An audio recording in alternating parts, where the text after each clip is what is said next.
Welcome back. Today we're making basil pesto and some fried chicken. Enjoy, I guess. So we're gonna start with the pesto. You'll see the ingredients on the screen. You can pause if it's too fast, or maybe just read better. You're also gonna need a blender, some sort of chopper, basically something to smash all the ingredients together to make a sauce. This time I'm putting all the stuff you'll want together before I start. Less questions that way. So don't take all the amounts literally. You can use different amounts. Again, just estimate how much you'll need. Put more basil in if you like basil. I don't care. This is cooking. It's not baking. Go with your gut.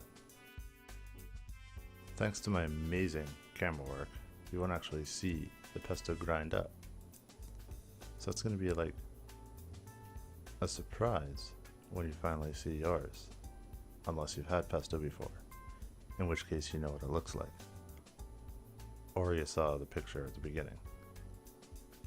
So you know what it looks like anyway. So it's not a surprise.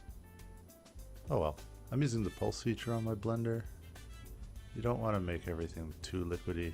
You want to be able to see some actual bits of basil in there still.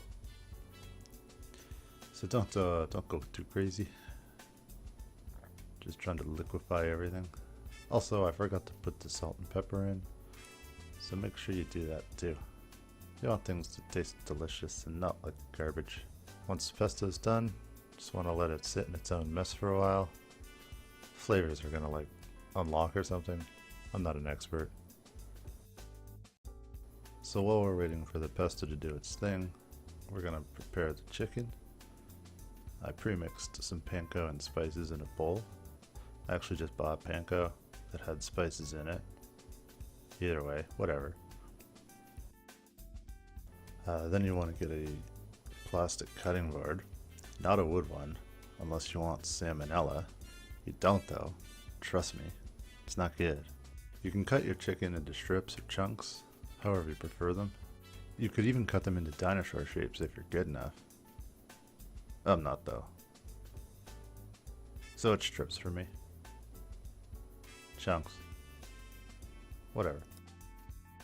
Next we're going to break a few eggs into a bowl. We toss our chicken into the eggs, mix it around. Make sure you get that chicken covered in the blood of its young, real good. Take the chunks out and only do a few at a time.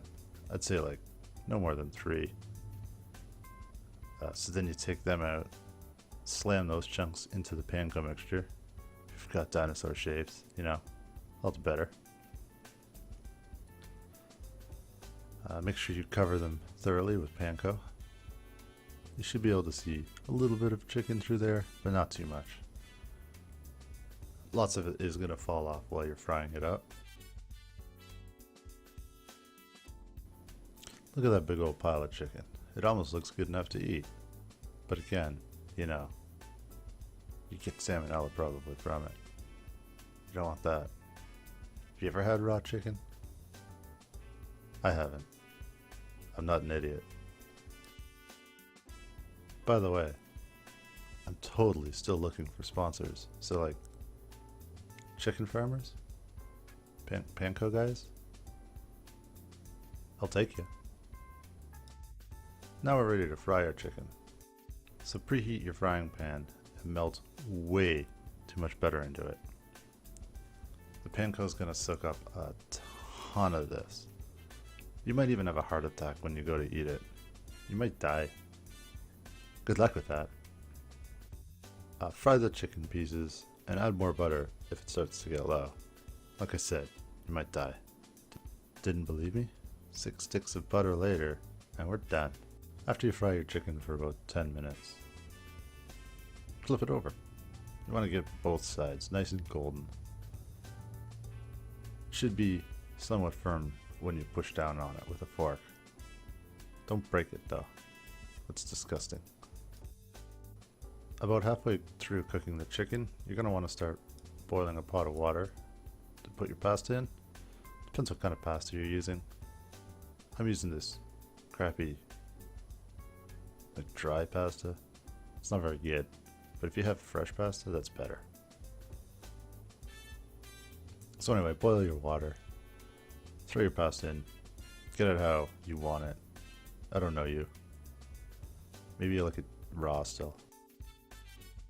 When you're cooking your chicken, you don't want it stacked up on each other, so I had to do mine in 2 rounds.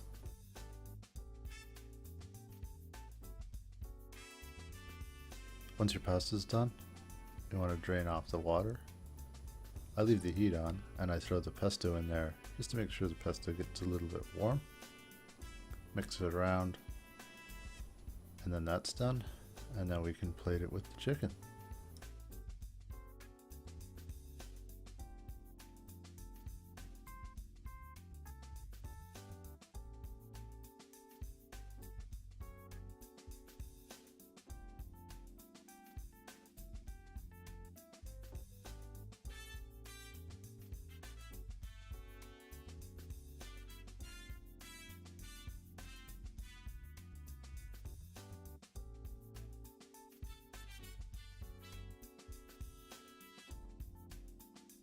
It's not going to win any awards for presentation, but it does taste good. I topped it off with some green onions and some Parmesan cheese.